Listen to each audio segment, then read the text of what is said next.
प्रभु यीशु मसीह के पवित्र नाम में आप सभी को अभिवादन। पवित्र शास्त्र बाइबल की पुस्तक में मरकुस के सुसमाचार के 15वें अध्याय के 39वें वचन में कहा गया है कि जो रोमन शतपति यीशु के सामने खड़ा था वह उन्हें इस प्रकार प्राण त्यागते देखकर बोल उठा, निश्चय ही यह मनुष्य का पुत्र था।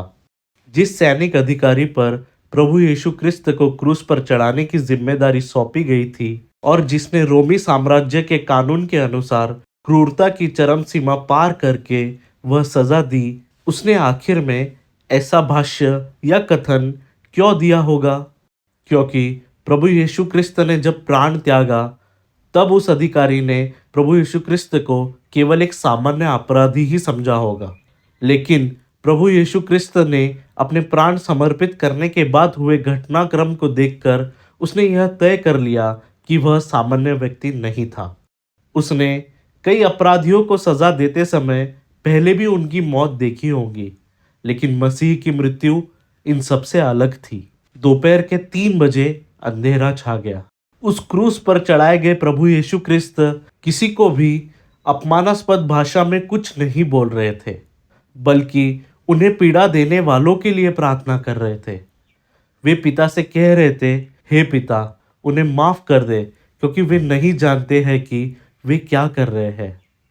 जब यीशु क्रिस्त ने क्रूस पर प्राण त्यागे तब मंदिर का पर्दा ऊपर से नीचे तक फट गया, जमीन फटी, चट्टानें टूट गई, कब्रें खोली गई। इन सारी बातों को देखने के बाद वह उच्च अधिकारी भयभीत हो गया और उसके मुख से निकला, सचमुच यह परमेश्वर का पुत्र था। सही बात समझते ही उसने यह स्वीकार किया और सबके सामने कबूल भी किया।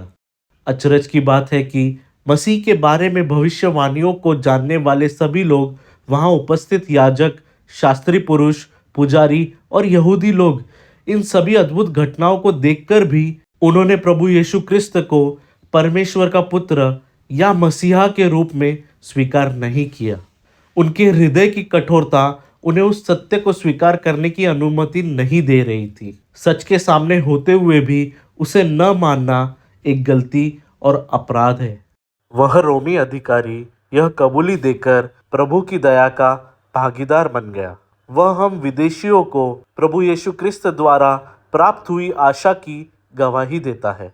लेकिन जिन्होंने इस सत्य को अस्वीकार किया वे सभी नरक के समुद्र के लिए तैयार हैं। क्या हम यीशु मसीह को परमेश्वर का पुत्र और मानवता के उद्धारक के रूप में स्वीकार करेंगे? वह आज भी पश्चाताप और विश्वास के साथ आने वालों के लिए मध्यस्थता करता है और पिता से कहता है, हे पिता, उन्हें माफ कर। क्या हम किसी और जैसे होंगे, यहूदियों की तरह या विदेशी शासक जैसे? निर्णय हमारा होगा, लेकिन न्याय परमेश्वर का। परमेश्वर आप सभी पर कृपा करे और इस सत्य को समझकर प्रभु यीशु क्रिस्त को परमेश्वर का पुत्र स्वीकार करने में आपकी सहायता करे। धन्यवाद।